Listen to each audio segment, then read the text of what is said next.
So ಎಲ್ರಿಗೂ ನಮಸ್ಕಾರ. ತಮ್ಮನೇಲಿ ನೋಡಿದ ತಕ್ಷಣ ನಿಮ್ಗೆಲ್ರಿಗೂ ಗೊತ್ತಾಗಿರುತ್ತೆ. ನಾವು ಇವತ್ತು ಡಿಸ್ಕಸ್ ಮಾಡೋಕೆ ಹೋಗ್ತಾ ಇರೋ ಚಿತ್ರದ ಹೆಸರು ಪಿನಾಕ ಅಂತ ಹೇಳಿ. ಸೊ ಪಿನಾಕದಲ್ಲಿ ಗಣೇಶ್ ಅವರು ಒಂದು ಹೊಸ ವೆರೈಟಿನ ಟ್ರೈ ಮಾಡಿದ್ದಾರೆ. ಒಂದು ಹೊಸ ಟೈಪ್ ಆಫ್ ಡಿಫ್ರೆಂಟ್ ಜಾನರ್ನ ಟ್ರೈ ಮಾಡ್ತಾ ಇದ್ದಾರೆ ಈ ಚಿತ್ರದಿಂದ. ಸೊ ಗೋಲ್ಡನ್ ಸ್ಟಾರ್ ಗಣೇಶ್ ಅಂತ ಅಂದರೆ ನಮ್ಗೆಲ್ರಿಗೂ ನೆನಪು ಬರೋದು love story and sad stories, love breakups, ಈ ಥರ ತುಂಬ ವೆರೈಟಿ ಆಫ್ ಬರೀ ಲವ್ ಸ್ಟೋರಿಲೇ ಆಟ ಆಡಿದ್ದಾರೆ ಇಷ್ಟು ವರ್ಷ. ಸೊ ನಮ್ಮ ಇಂಡಸ್ಟ್ರಿಗೆ ಬಂದು ಅವರು 20 ವರ್ಷಗಳಾಯಿತು. ಸೊ ಅವರ ಹಿಂದಿನ ಫಿಲ್ಮಿಂದ ಅವರ ಪ್ರೊಡ್ಯೂಸರ್ ಆದಂಥ ಅಲ್ಲ ಡೈರೆಕ್ಟರ್ ಆದಂಥವರು ಅವರಿಗೆ ಬರೀ ಗೋಲ್ಡನ್ ಸ್ಟಾರ್ ಅಷ್ಟೇ ಅಲ್ಲ, ಗೋಲ್ಡನ್ ಮೆಗಾ ಸ್ಟಾರ್ ಅಂತ ಒಂದು ಟೈಟಲ್ನ ಕೊಟ್ಟಿದ್ದಾರೆ. ಫೈನ್, ಯಾಕಂತಂದರೆ 20 ವರ್ಷಗಳ ಕಾಲ ಲವ್ ಸ್ಟೋರಿ ಮಾಡಿಕೊಂಡು ಡಿಫ್ರೆಂಟ್ ವೆರೈಟಿ ಆಫ್ ಸ್ಟೋರಿಗಳನ್ನ ಒಂದು ಜನರ ಮನರಂಜಿಸ್ತಾ ಬಂದಿರತಕ್ಕಂಥ ಒಬ್ಬ ಆ್ಯಕ್ಟರ್ ಅಂತಂದರೆ ಅವರು ಗೋಲ್ಡನ್ ಸ್ಟಾರ್ ಗಣೇಶ್.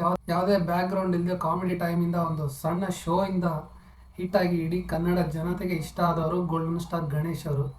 ಆ್ಯಂಡ್ ಅವರು ಎಷ್ಟೋ ಫಿಲಮ್ಗಳು ಎಲ್ರಿಗೂ ಭಾಳ ಹತ್ತಿರ ಆಗುತ್ತೆ, ಯಾಕಂತಂದರೆ ಅವರ ಒಂದು ಕಾಮಿಕ್ ಟೈಮಿಂಗ್ ಏನಿದೆ ಆ್ಯಂಡ್ ಆ ಎಮೋಷನ್ಸ್ನ ಫಿಲಮ್ಗಳಲ್ಲಿ ಕ್ಯಾರಿ ಮಾಡೋದಿದೆಯಲ್ಲ, is a great actor.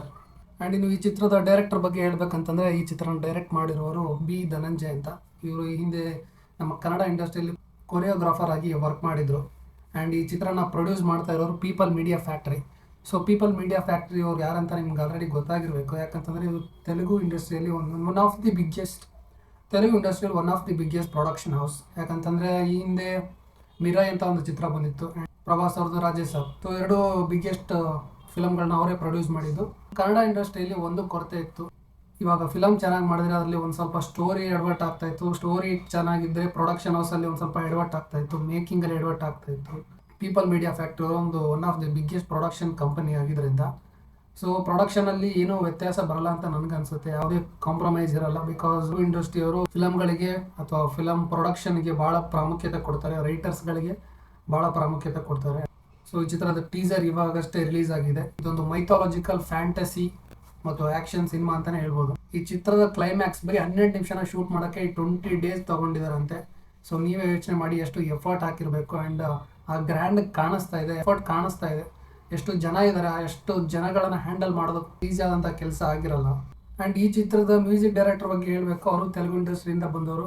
It is fine, ಯಾಕಂತಂದರೆ ಒಬ್ಬ ಮ್ಯೂಸಿಕ್ ಡೈರೆಕ್ಟರ್ ಯಾವ ಪ್ರದೇಶದಿಂದ ಬರ್ತಾರೆ ಅನ್ನೋದು ಇಂಪಾರ್ಟೆಂಟ್ ಆಗಲ್ಲ. ಆ ಸಿನಿಮಾಗೆ ಎಷ್ಟು ಪ್ರಾಮುಖ್ಯತೆ ಕೊಡ್ತಾರೆ, ಆ ಸಿನಿಮಾಗೆ ಎಷ್ಟು ಅವರು ಕೆಲಸ ಮಾಡ್ತಾರೆ ಅನ್ನೋದೇ ಮುಖ್ಯ ಆಗುತ್ತೆ. ಸೊ ಮ್ಯೂಸಿಕ್ ಡೈರೆಕ್ಟರ್ ಹೆಸರು ಬಂದು ಗೌರ ಹರಿ ಅಂತ. ಬ್ಯಾಕ್ಗ್ರೌಂಡ್ ಸ್ವಲ್ಪ ತಿಳ್ಕೊಬೇಕಂತಂದರೆ ಮಿರಾಯ್ ಮತ್ತು ಹನುಮಾನ್ಗೆ ಮ್ಯೂಸಿಕ್ ಡೈರೆಕ್ಟರ್ಗೆ ಅವರೇ ವರ್ಕ್ ಮಾಡಿದ್ದು.